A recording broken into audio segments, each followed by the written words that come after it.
Hey guys, how are we doing? This is Noah McClure, This is Mustard. and today we have episode 5 of the Concrete Clappas here with our esteemed guest, Dason Morris. Dason, would you like to introduce yourself a little bit? Yep. My name's Dason. I am from the same hometown as these guys, and I'm just here to talk a little bit about health and fitness. Yeah, so Dason's in our first year class of college. We're just here to shoot the shit, talk a little bit about primarily health and fitness ventures and how to, optimize your daily life. But other than that, yeah. This originally we were planning on doing 3 episodes in a row, 3 days in a row, but yesterday we had our first technical flunder, and the episode was lost. But it's okay because we learned a good lesson, and we're back at it, and we're ready to push forward. And we're super excited to have Dason here. We knew we wanted to have him as a guest since we started. And as he said, we're talking all things health and fitness today. Dason is a super fit dude, if you've ever met him. He's a kinesiology major at Boise State University. So we wanted to have him for this episode. Both him and Noah are both into bodybuilding, if I can say that. Yeah. So we knew we wanted to have him as a guest, not only because he's a good friend, but because he knows a lot about health and fitness. So to start this episode, what got you into kinesiology and doing health and fitness like for the rest of your life? I think it really all started back when my dad used to work at the police department back in Jackson Hole, Wyoming. And we lived over the pass on the Idaho side. And so we were pretty broke at the time. And I was like 14 years old, not really that active. I played sports, but I was never that good, never that athletic. But then my dad offered to take me to his work gym one time. And he just, took me down over there. We scanned in. I thought it was really cool because I was just a kid and we're like in the police department working out. But he showed me my first few lifts, and I've always been inspired by my dad. He's a pretty built dude. Yeah. He's pretty short, but really broad, strong guy. And I think that was what really kicked it off for me, where I was like, oh, this is really fun. And so then I took it upon myself the next, 3-4 years to just learn more about it myself. And I'd say about a year or two later, I actually started working out with Noah almost exclusively. We were workout buddies for almost like 2 years straight. Yeah, something around there. Yeah, got him into it, and then he took off, to say the least. He really started putting up numbers, getting really strong, getting big. And then, to this day, we still work out together. But I'd say I didn't really know I was going to go into kinesiology. I didn't even know it was a pathway. Yeah. Believe it or not, I wanted to go into aerospace engineering. Oh, really? Up until about junior year of high school, yeah. I loved space, and I thought that was really cool, and my dad supported it. But I found myself, introducing more and more of my friends to the gym throughout high school, and that was just a blast to me. I just I could do this my whole life, just in some way, shape, or form, help people introduce the idea of fitness. And I discovered that kinesiology was a pathway when I started talking to my college advisor junior year and just looking into colleges in Idaho or outside of Idaho. And I thought that was really cool, and I was like, okay, I'm going to look into that. And I did my research. I found out that here at Boise State I could get, not only a really good program with several emphasis with kinesiology, but also save a lot of money for, in-state tuition and, being smart about it. Money's an important factor. Yeah. And so now I'm in a kinesiology major with an emphasis on rehabilitation sciences. And it's not that I'm primarily interested in rehabilitation. I don't exactly want to be a chiropractor or physical therapist, but the same qualities that you would use to do something like chiropractics or physical therapy are very important to athletic training, which is what I intend to go into. Somewhere, I think it was like maybe yeah, like a year and a half after you showed me into the gym, you started to kind of veer off a little bit and focus more into like the fitness side of things rather than bodybuilding with zoning in on track training and all that. Oh, yeah. Do you think that kind of influenced your decision to go into kinesiology and help other people achieve their fitness goals? Yeah, absolutely. I feel like I kind of skipped over that. I ran track from 8th grade to senior year of high school. He's fucking fast. And he can. This man can jump. This guy is fast. He has some hops. He can jump a long way. I appreciate that. That's primarily where I became friends with Dason, was through track, because we were all in track, us three, and Dason was. It was crazy for me that I could be friends with Dason because he was so fast. And I thought he was so fast and he could jump really far, and I was like, this is so cool that this guy can do these things. This guy's the most badass. Nah, you guys are sugarcoating it. I'm not gonna sugarcoat it. Yeah, but you are. Not just kidding. So, what's your history in training physically? How long ago was that? Like when you went to the police department with your dad for the first time? I believe that was about 5 years ago. Really? Yeah. Only 5 years? That doesn't. I was either 13 or 14, so it was 5-6 years ago. That does not seem like the longest time. Yeah, no, it feels like a long time ago because we're still young, and Yeah. years seem to be a little bit shorter as you get older. Yeah. But yeah, no, it really hasn't been that long, and I didn't really get that serious into it until like junior year. Really? And that's when I started, doing more extensive training specifically for track because that was my passion. Yeah. I played football since 4th grade till junior year because I kind of lost the passion for it, and I was so involved in track. I was like, okay, I think I'm gonna just drop out of football, not play senior year, and focus on track. And It kind of speaks to your athleticism a bit, though, to be able to just kind of do football on the side in addition to the track season, even though you're like, I like this one more for sure. Yeah, no, that was definitely a fun part of it. It's just, it was a tough decision, Understandable. You get a lot of backlash, especially in a small town. Yeah. I mean, we had a graduating class of 104 people. It's not a big school. Yeah. What, 15, 20 of them are consistently involved in the track scene and football and baseball and whatever the fuck. Yeah. It was like a very, very tiny group of athletes. Yeah. In there, but that's 4 years is like 5 years. Yeah, about 5 years. That is like nothing. That is crazy. I never would have guessed. guessed. Give me another 5. when you said you were training with your dad, I assumed that would have been like before when you were 10 years old or Yeah. something. Oh, yeah, like that. no. In my mind, that's what I said. But Like 14? a little baby kid. I ran sport. I did baseball like kindergarten, 3rd grade. Like I okay. always did sports, but I never worked out on the side. Did you ever, sorry. No, you're Did you ever like play basketball or anything? No, which is funny because that's like my family sport. Really? I never met my grandparents on my dad's side. They passed away when he was young. Yeah. But like my grandfather on my dad's side was like a collegiate basketball player. Oh, no way. My dad played every sport in the books when he was a kid, and he was really good, really fast too. Yeah.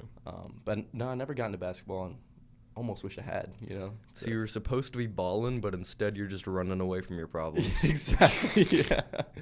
Born to be a baller. Let's talk about your track events. Your favorite one is long jump. Long yeah. jump. Did you ever go into triple jump at all? I did triple jump once, and it was not until my senior year. Oh, wow. I was for it.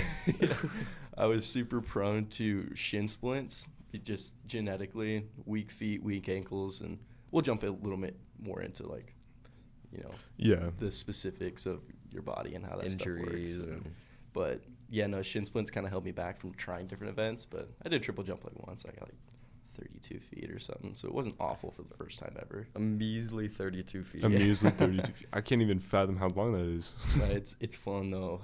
I wish I'd gotten into it. You feel like you ever seen that, like, I can't remember that TV show what it was called when I was a kid, like the Bounding Rabbit. I don't know if you remember that. I don't think so. Vague memory. It's just this like show about this big ass jackalope. He just bounds. I don't know. Bars. I don't know what else to explain. Clifford the Big Red Rabbit. Yeah.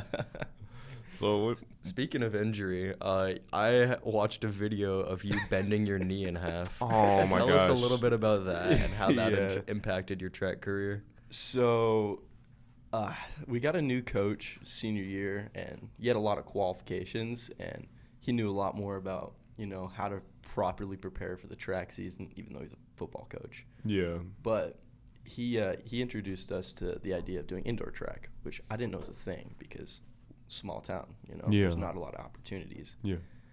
But I was super interested in it, and we started training in like late December, early January.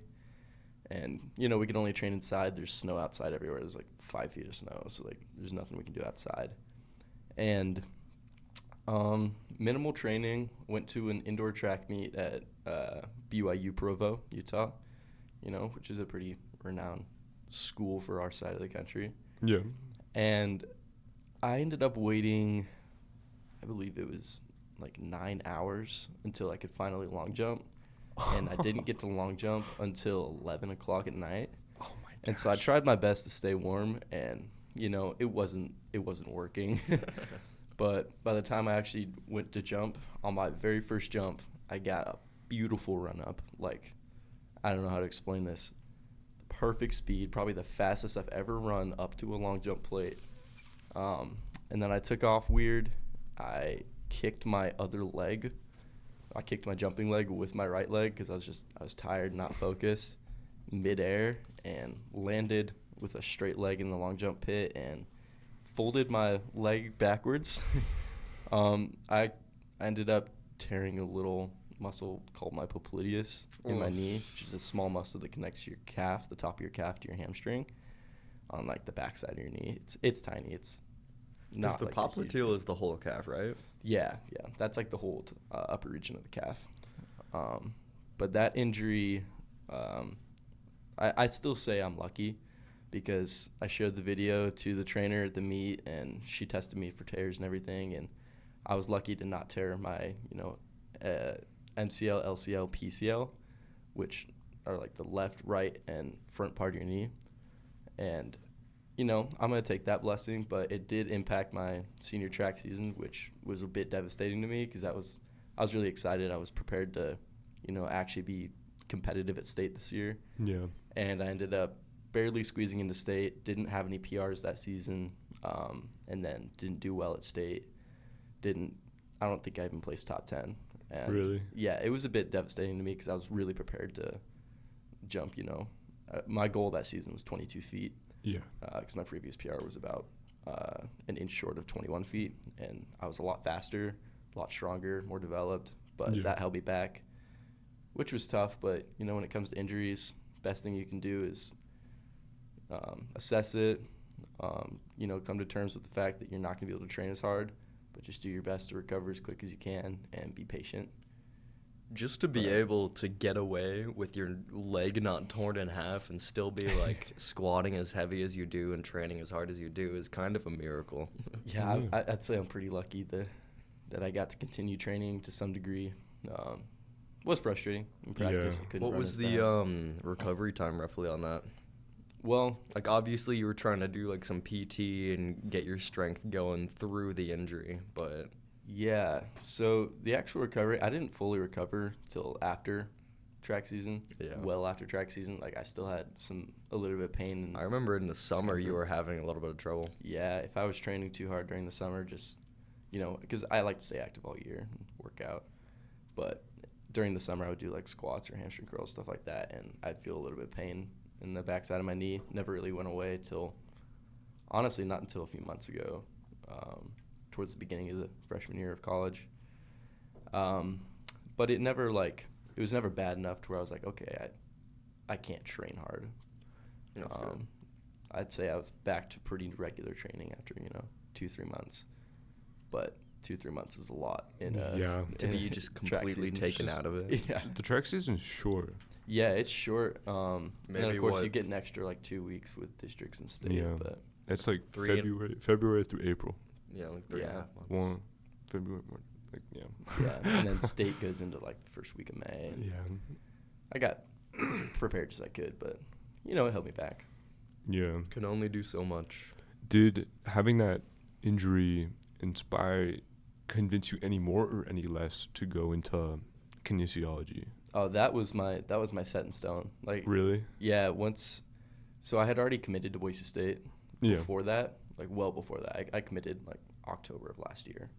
I signed my intent to enroll and everything, just from going on a tour because I really like the campus, like the people, the environment. But, after that, all that was running through my head is I really don't want anyone else to have to experience that feeling of just disappointment in yourself, which a lot of that is just mental health, being aware that some things are out of your control. Yeah.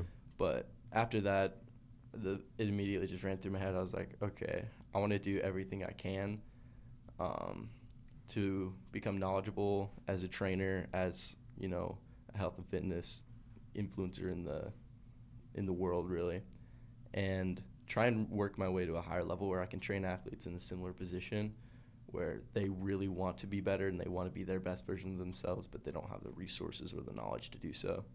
And that's what led me to be like, okay, I want athletic training to be my number one pathway. And now that's set in stone. I've done a couple classes now. I'm in a strength and conditioning class now where I call him my coach, but he's our professor. He's actually the athletic trainer for a lot of the Olympic sports here at Boise State. And that's just been really motivating for me. Really? Yeah. To just go into that field? Oh, absolutely. Yeah, because he was in a similar situation when he was younger, He was talking about it when he was introducing himself to our class and everything. And he was a track athlete, football player, thought he wanted to go into this, that, and everything, a bunch of different fields, but, had a similar situation where he was kind of put out and then worked his butt off to get where he is now. And that motivated me because I was like, okay, I'm not the only one in the world experiencing, setbacks where you think you can control things, but you really can't control everything. Yeah. So I want to give that opportunity to have some control with other people. Yeah. Yeah, in that kind of position, I feel like it's becoming almost required just because without any sort of formal training, there's so much bullshit kind of floating around regarding It's unbelievable. health and fitness. People just say stuff and then say "cuz biomechanics" and then tell you to fuck off. Yeah, It's and crazy. that's a great topic. Like, social media these days is it's a great tool. Like, it's mind blowing where we've come with technology and outreach. The amount of people you can talk to, and there's people getting famous overnight on like TikTok and YouTube Shorts, all these different things where you could really have an impact. But that also goes the other way with false information, because the same people that really do have knowledge on social media can have a big influence but maybe not get as big on their platform as someone who's just putting out a bunch of bullshit and telling you, oh, you should do this because I said so, and throw a couple science terms in there which are not applicable to what they're talking about. Yeah. Bullshit gains traction really fast. Yeah, it's bad. I know you've been interested in fitness, social media influence, and starting that. Have you ever thought of that, Dason? Social media influence? Yeah. Absolutely. Yeah, I've thought about it a lot. I just haven't really, I haven't really put myself in the mindset where I'm like, okay, I genuinely have a level of knowledge where I could teach other people.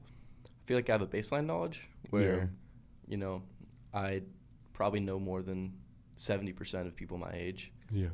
When it comes to health and fitness, and I feel like I could have a good impact if I tried a little bit, just started posting some videos. But I feel like, I'm a college student, I have a job, Yeah. I have a lot to worry about already. So I think when things slow down or when things pick up and I got that motivation and I'm ready to get going on it, I'd love to do something like that. And, it's a great marketing tool. Social media is phenomenal. So when I'm trying to build my reputation as an athletic trainer in the future, because I intend to train at the college level at some point, the dream would be to be an athletic trainer for like a collegiate D1 team, Really? track team. Oh, yeah. And so, Do you have any aspirations for like Olympic trainer or? Absolutely. Okay. Yeah, that would be. That's just like the top echelon of that field. Yeah, exactly. Like, if I could, just lay it all out right now and have a guaranteed plan, it would be, work my way up do a little bit of sport coaching for some high schools or middle schools nearby. Build up a little bit of a resume and go, inspire people, teach people at the collegiate level, build my name, and coach some professional athletes. That would be amazing. Yeah. It's kind of insane how much of a tool your brand, like you as a person, like what your brand carries with it. Like creating a social media platform isn't just useful for people who are trying to do like affiliate marketing. Now it's like, oh, this is me. This is like a form of my resume. Like for people who are interested in my services, like this is kind of an example of what I do. Like people are using social media as like, yeah, kind of just almost an extension of their resume to kind of tell people how exactly they're offering something different. How so you said you'd be interested in training like Olympic sports. If I've always wondered, I see, how do you just train to be a coach, or I've always wondered about the skill ceiling, or do you have to be an athlete in order to teach other athletes, or do you just have to train to be a coach? Sorry, that's just what it is. No, that's a great question.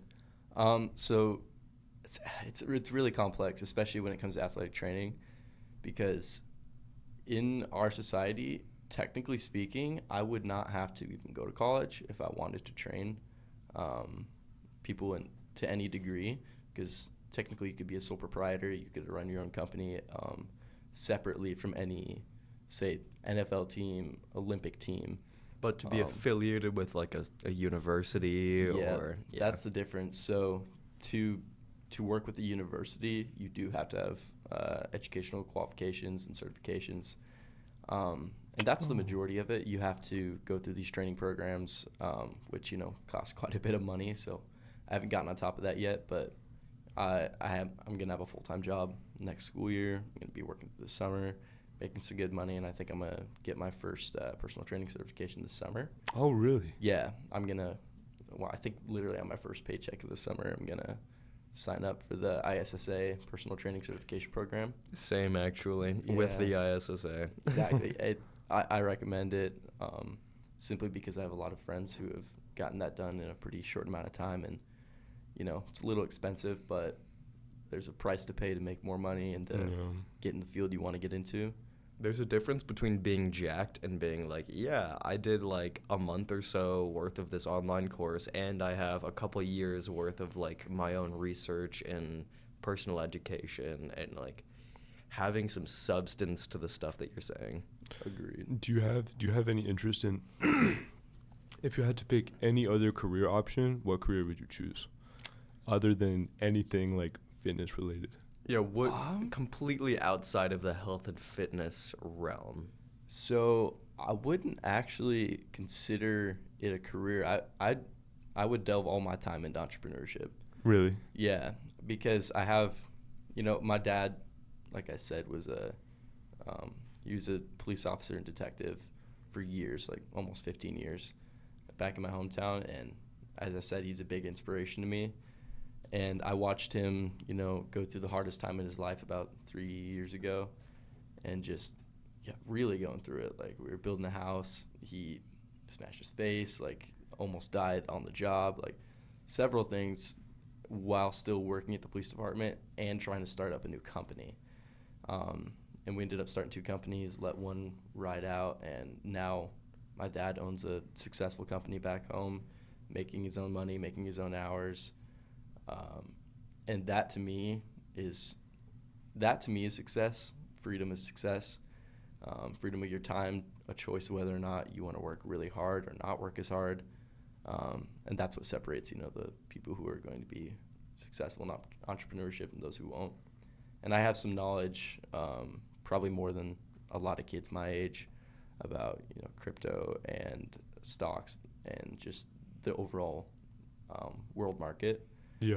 And I feel like you've got quite an investment portfolio. Yeah, I've been building up my investment portfolio. I actually intend to, by the time I graduate, I hope that, not just hope, I plan, like I have a set plan that'll pay off all of my student debt. Really? Yeah. Oh, yeah.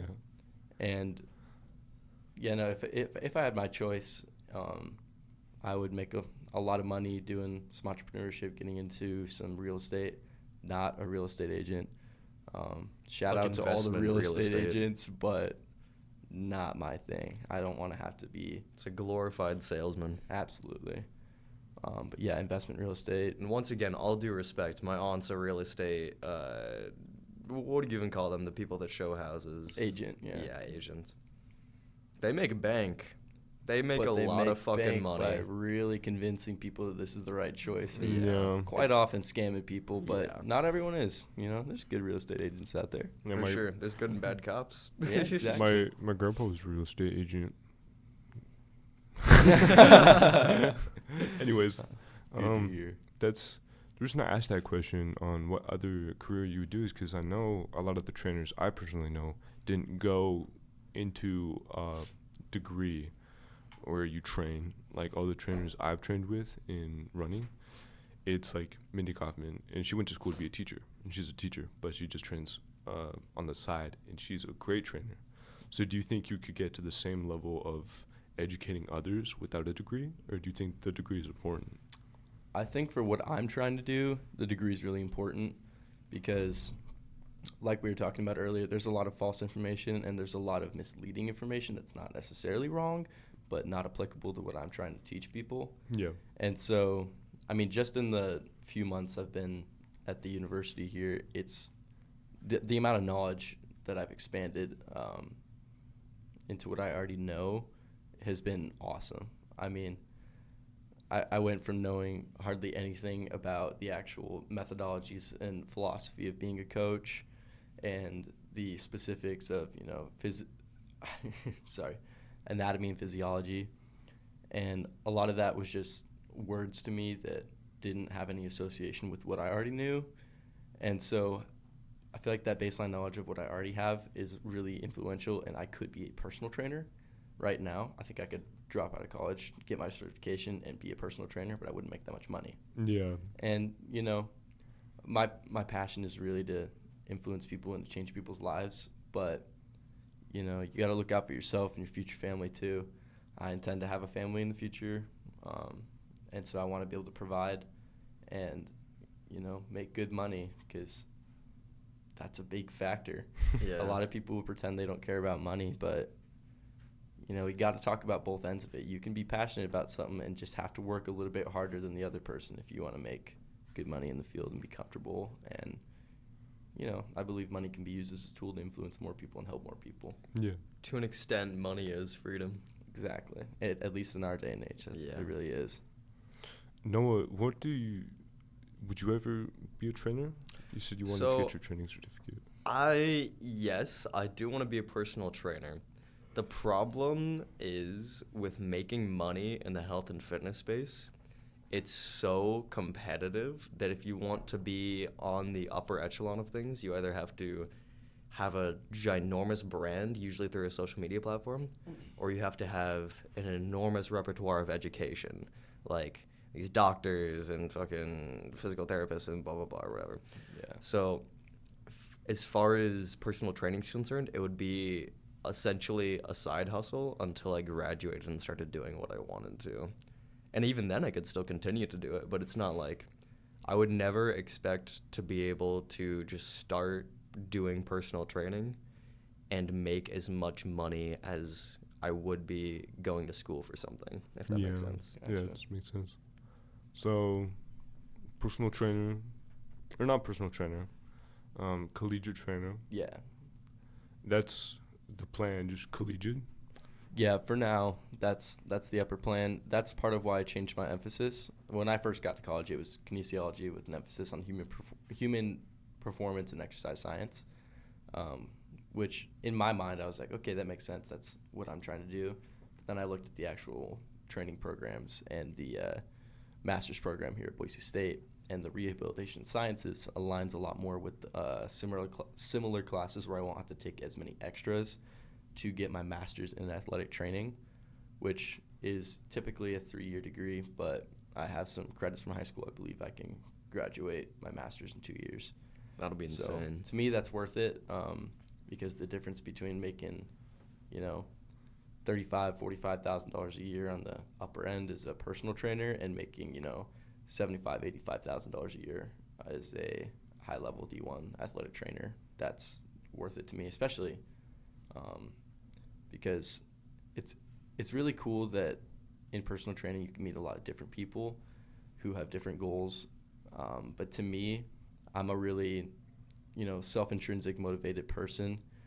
And I would prefer to work with people who have that kind of intrinsic drive to be better and to be good at their specialties. And so in college, nobody's running collegiate athletics because they just feel like it. Yeah. People are in collegiate athletics because they've worked their butt off since they were a kid to be really good and to be competitive. And so I want to work with those people who already want to be great, but just haven't had the resources yet. Oh, okay. Understandable. In my head, I was thinking working with other trainers, but you mean yeah, which would be part of the job. But okay. Specifically, I would be working directly with the athletes of the university, whether or not I'm attached to the university, which, as a new trainer, you probably will be if you want to build up your credentials.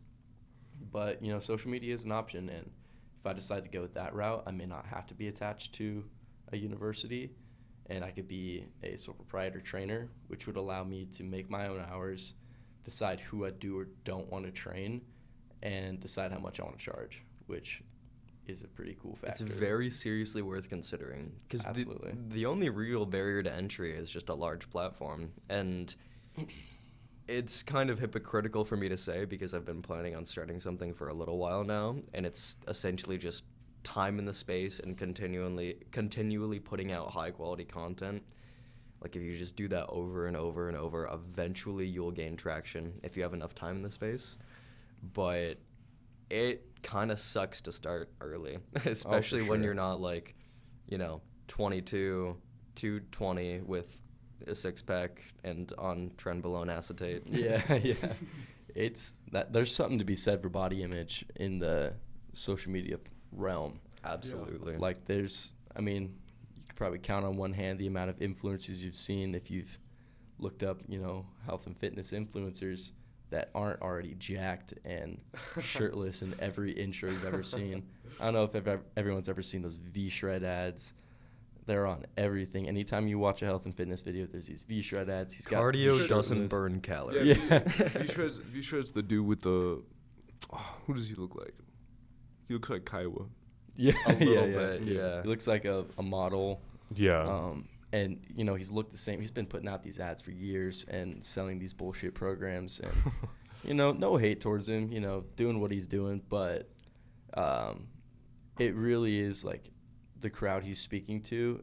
He's making it sound way more complex and charging a ridiculous amount of money for something that is as simple as, hey, calories in, calories out. If you're eating more calories than you're burning, you're doing it wrong. Literally. Too. He's trying to make it sound really complex to these people that don't understand health and fitness because they haven't grown up in an environment where they know things about calories and about thermogenics and just understanding how to be healthier.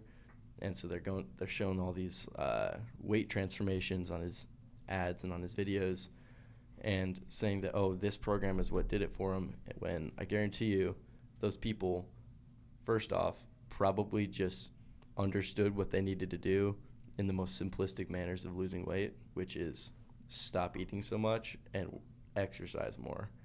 If you went on a 30-minute walk every day, aside from what you normally do, and eat replaced 500 one of your less meals calories, with a salad. yeah, you would 100% guaranteed lose, probably 20 pounds in 6 to 8 months. Yeah, V-Shred is the epitome of what's wrong with the fitness industry right now. Absolutely. It's just these models that come on and start speaking bullshit like they're this guru who can point you in the right direction. And yeah, it's really sad to see, I'm not going to lie, because I've had a lot of people. I know somebody personally who has horrible body image issues and was trying to get in shape for a long-ass time, and one time I was just asking what kind of protein supplementation they used, and they said they were supplementing with a collagen supplement because it was either like their dermatologist or like their doctor said that they should if they were wanting to increase their protein intake. And I had to sit there and explain to them that collagen can't be used for muscle protein synthesis. No, yeah, people don't understand. Protein is not a one and done word. Protein just takes into account a collection of branched chain amino acids, or BCAAs, which if you learn, which it sounds complicated, but when you really learn it, it's such a simple idea. There are these chains of amino acids that your body utilizes to synthesize protein for different reasons in your body. And there's about 26 of them. Yeah. And for example, collagen, like you was talking about, is if it's recommended by a dermatologist, fantastic. That's valid information. It helps your skin. It helps your hair growth. It helps your nail growth. Overall, it's great for your health. But you're not going to make physiological gains when it comes to muscle synthesis because collagen is not a protein that is utilized for that reason. There's no biological pathway to utilize collagen for that purpose. No. Going back to whatever you said his name was. V-Shred? V-Shred. Do you think that looking good and being a fit dude is important to being a personal trainer or being a trainer at a... I feel like it really is when you don't already have an image as a knowledgeable trainer. Because, social media is essentially eyes first, ears second. Whatever you see is what you're going to believe until you become more knowledgeable. And so if you see these super athletic and super toned people telling you that something is, the right way, you're more likely to believe them if you think their physique is better than your physique. Yeah. And so I feel like that there's a good way to go about that, If I want to be a good athletic trainer, I can't be going and telling all these people that this is how they should do things when I'm, obese, overweight, unhappy. But arguably, you don't need to look like an in-season bodybuilder to be effective in your coaching Absolutely. methods. When you train, do you ever have that in mind? Are you like, I need to train so I can look good, so I can have a good image when I am a trainer, or do you train for yourself? No, I've never really thought about it as trying to look good for my future as a trainer. I've talked about this with some of my friends. I do have a bit of a body image problem. I'm considering going into, a sports psychologist or something just to, work on that because it is prominent in our day and age. But I mostly work out for my own health and because, I like to look good, which I'm trying to change the reasons for that. But, there's nothing wrong with wanting to look good as long as you're not doing it just because you feel like people won't accept you because of it. Yeah. And that reminds me of a podcast I actually just recently watched. I don't know if anyone has heard of Duke Gomez and Daddy Wellness, but they did a podcast together just a few days ago, and they were talking, they're a little more out of pocket than I'd prefer to be on a first podcast, but they're talking, they're like, there's this idea of, promoting people to continue being themselves if they're overweight and unhappy. And they talked about Lizzo and her whole thing of like, oh. I fucking hate Lizzo. For completely separate reasons. Go on. Yeah, no, she obviously, not going to sugarcoat it, but Lizzo is very overweight, and she tells everyone it's perfectly fine to be overweight, which, you can be healthy and be overweight. Look at professional football players. Some are 300, almost 400 pounds and can do a backflip. Yeah. And they're running like faster than a high school athlete. Yeah, and they have better conditioning than most American citizens who may look like they're pretty athletic. But there's a huge difference between a NFL football lineman and someone who's 400 pounds eating Doritos, watching YouTube videos 16 hours a day. They're not happy. They're just, they're distracting themselves. It's the fat backup dancers that get me every time. I think, if I might add, Absolutely. I think sumo wrestlers are fascinating. It's amazing what they're they like can do. 500 pounds, right, or something. Yeah, yeah. Just the biggest dudes ever, but they're so healthy. They're so fit. Well, yeah, it's because people understand there's a lot of overweight people that are healthy because they eat good foods to become overweight. There's a massive difference between taking down 5 bags of Doritos to, I don't know, that's maybe 4,000 or 5,000 calories, just off the top of my head, and versus taking down a couple cups of rice and like a couple breasts of chicken. Like, a bunch of rice, a bunch of chicken, maybe throw some sauce on there just to bump up the calories. But you're taking in a lot of protein, a lot of clean carbs, and then they're not just sitting around. They're using it. They're training hours a day, every day for years. It says here, sumo wrestlers follow a strict diet known as chonko nabe, which is a hot pot dish that typically includes meat, fish, tofu, and a variety of vegetables. This dish is very high in protein and calories, and wrestlers eat it in large quantities to help them gain weight and build muscle. Exactly. So they're like pure muscle. Yeah, it's not. They just have a layer of fat protecting it because, you can only gain so much muscle without putting on any fat. Yeah. That's why there's the whole bulk cut that's cycle. why strongman is a sport. Like, you can only be so lean and so strong at the same time. Like exactly. Eddie Hall. He's sad. and you've seen him. If anyone's watched Eddie Hall videos in the last year, he tried to do that whole boxing thing. He cut down a lot. He was 350 pounds with abs, but he was nowhere near his strength when he was in the strongman competition. Yeah. And he's one of the strongest people the world's ever seen. When he deadlifted 500, he was a fat fuck. No, he was like 450 pounds, fat all over his body, but just an unbelievable amount of muscle and strength on him because you have to put on those calories and you have to be able to eat enough protein to be able to synthesize that kind of muscle training. You can only push the human body so far in one vector without covering in others.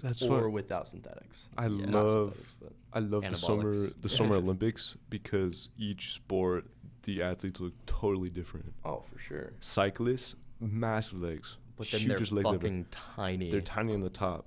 They're like. And then you look at like rock.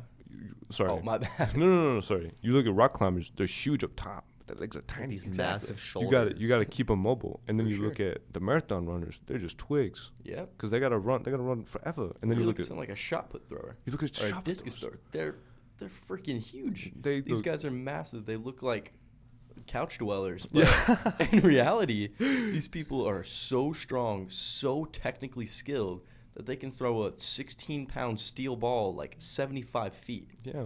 Go pick up like your backpack and go try and throw that 15 feet. And then at the same event, you have Olympic swimmers who are essentially just like reverse basketball players, long as fuck. It's so crazy how we can just develop our body to just be super good at one thing.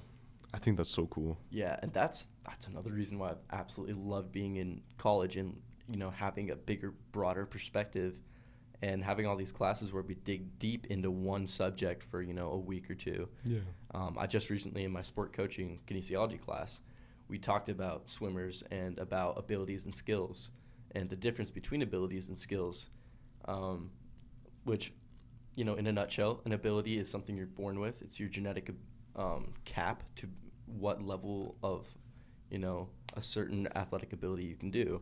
So say like a swimmer, a 5'9" short-legged, short-armed swimmer can become really good for their build due to their genetic ability, but their skills, and they could be the most skilled swimmer in the world, but because of their genetic ability, they're not going to become Michael Phelps.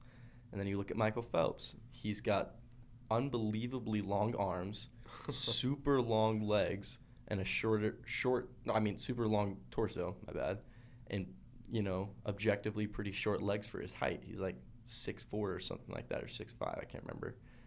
And his torso is long as fuck. Yeah, he's genetically built to be an unbelievably good swimmer. And then, throw on top of that years upon years of training day in, day out, 365 days a year, as hard as anyone can train, you're going to become the best. It's so interesting because I feel like bodybuilding is the perfect example of this, because as sports in general have grown, we're getting more and more individuals who are literally just born to be the perfect specimen for this activity. Absolutely. You have people that are like, they just fit all of the criteria so exactly And then bodybuilding takes it a step further because there are these people with insane muscle bellies and insane physiques. And then they also have the best anabolic response that you've ever fucking seen. Yeah. So, like, you didn't, like, 20, 30 years ago, there was, like, one guy that stood atop the rest. Like, imagine the Ronnie Coleman or, like, the Jay Cutler or whatever.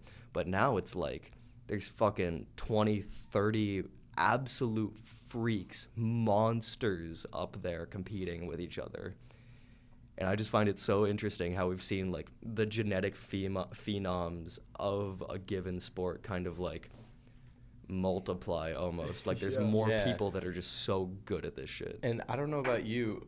Tell me your thoughts on this. I think that's heavily impacted by social media. Absolutely. There's people out there that we have no idea about that could be the most genetic freak at what they're doing that we wouldn't have known about 30 years ago. But because we have social media, we have this outreach where we can see people and talk to people, you know, thousands and thousands of miles away. Yeah. On the opposite side of the planet, living in a country with, you know, 50 people. Like, Yeah. The sucky thing about social media is that everyone can get a platform. Exactly. The great thing about social media is that everyone can get a platform. Yep. It's so cool to think about how cavemen used to live and how Neanderthals used to live, and they were super fit because you had to be fit. Mm-hmm. And then all of a sudden we get softer, and then we still have these freaks of nature people, and like you said, they just kind of they multiply. It just seems like they multiply. It just seems like all of a sudden there's more of them. And I think what I see that as is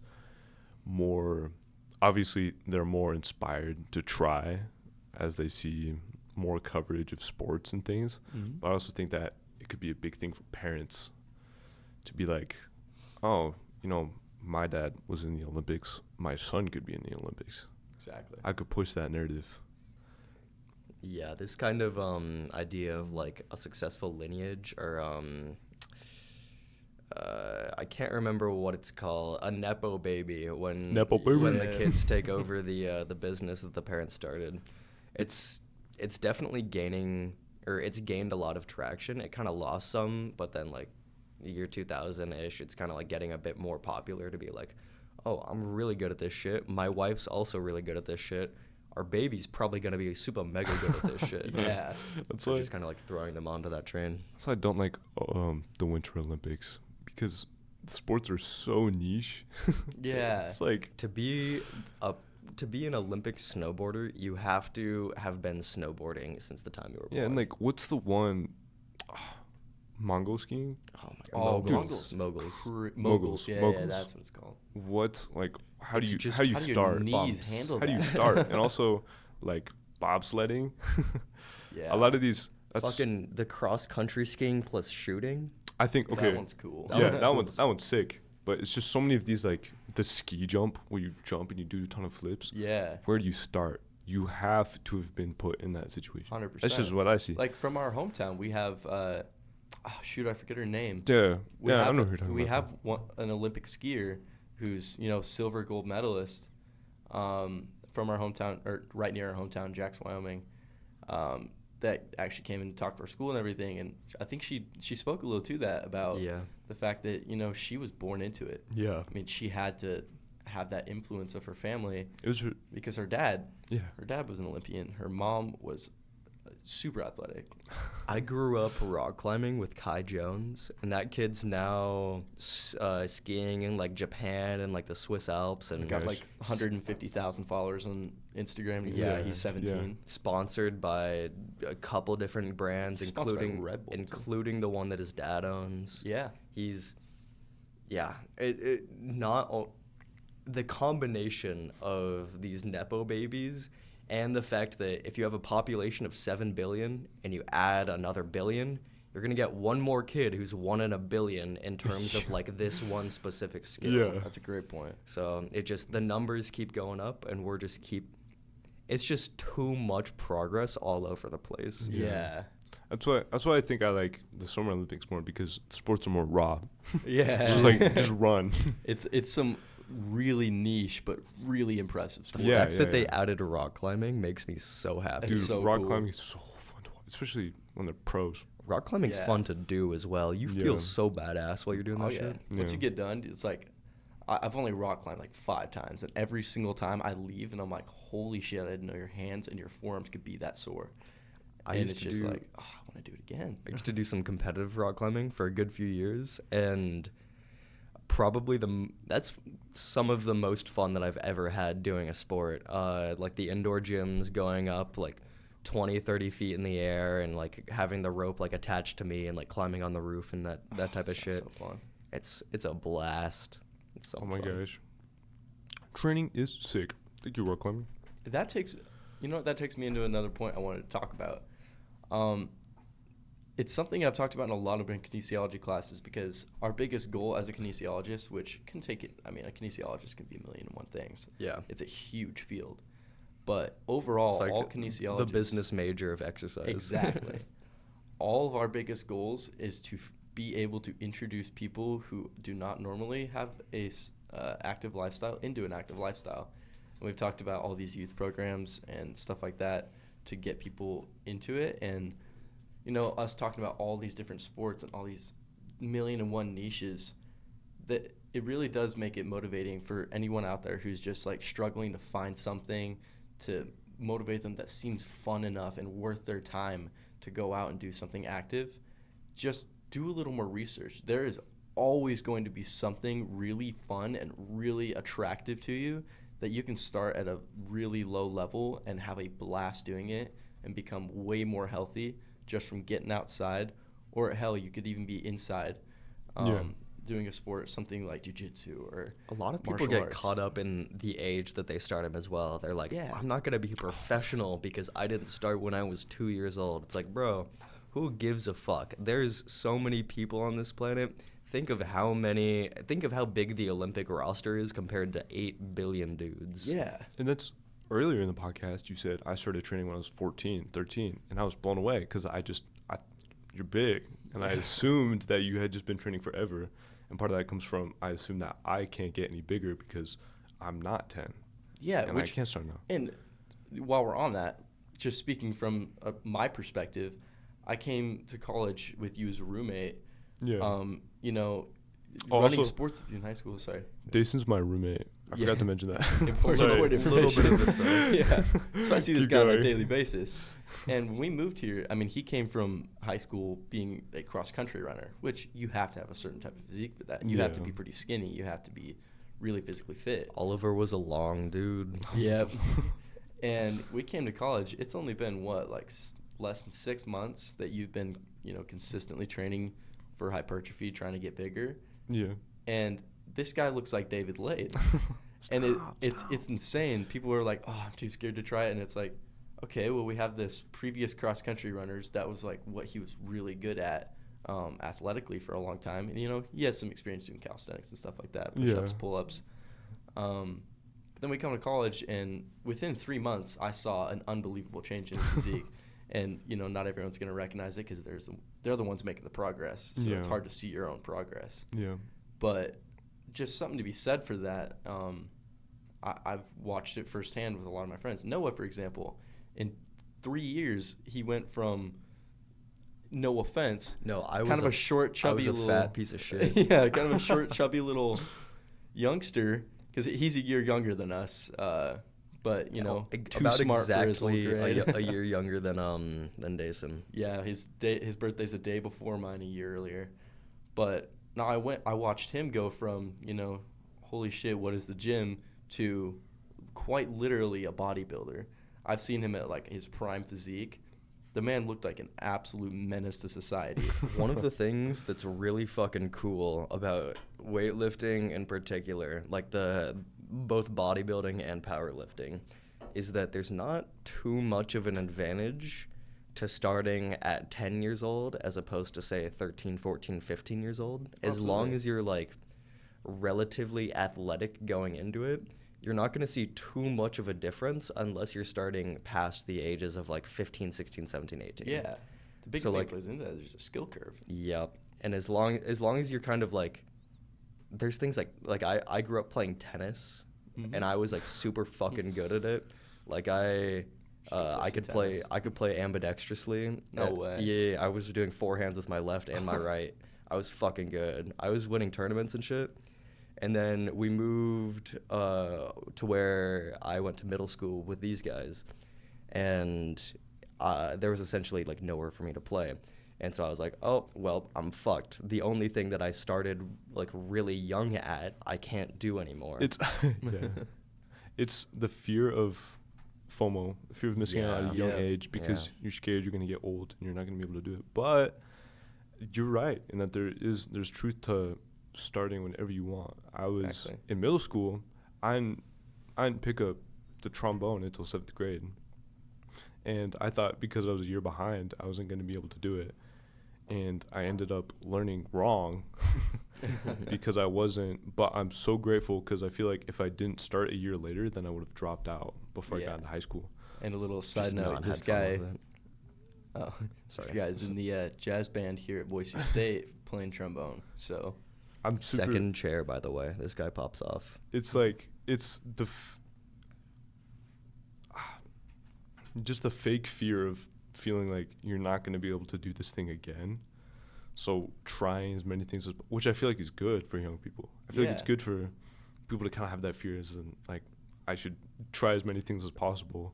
But to have that mindset going into everything is a little bit... Yeah, especially as you get older. Yeah. And you have to have the influence from other people who have been in the position that, you know, when it comes to the FOMO in any regard, like for me, I just started seriously playing guitar like 6 months ago. I was introduced to it when I was younger. My dad was a musician. Earlier in his life, he had this like short period, like a year and a half, 2 years, where he made country music, and he was really good. But I never thought I could be good at it. And I've been playing for less than 6 months consistently, and I've made ridiculous progress. And it's just like, when it comes to something where you're afraid that you're not going to be able to catch up to everyone else, biggest thing you got to look at is, first of all, I know the majority of people who feel that way are people similar to our age or, you know, up to like even their 30s. And if you think about it, if you were to start playing something like piano when you're 30 years old, people say it takes 10 to 15 years to become a master in something if you train consistently. If you were to train piano consistently... 45 is still pretty young. Yeah. If you train consistently, start playing piano at 30 years old, by the time you're 45, you could be a master musician. Yeah. And, you know, that perspective just, you know, it's good to live in the moment, but every once in a while just put a lens on and be like, okay, I'm this young. Life isn't guaranteed. I could be this good when I'm still super young. And it's hard to look at that when, you know, you're focused on right now. Oh, I want to be good right now. Yeah.